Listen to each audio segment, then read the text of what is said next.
Hey everybody, I've been shoveling now for 3 days and I got something to show you. Maybe. See that? That's my car. That little hole, that's the side window of my car. So that's what it is. Day 13. Let me see if I can get some of the house in with it.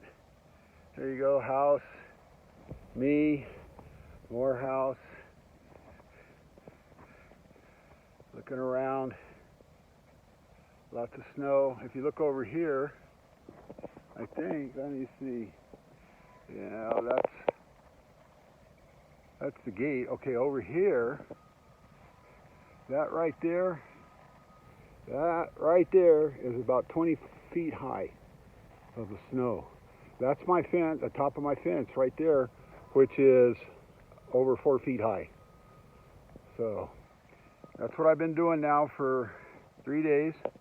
If you can see, I got a trench going all the way back to the house.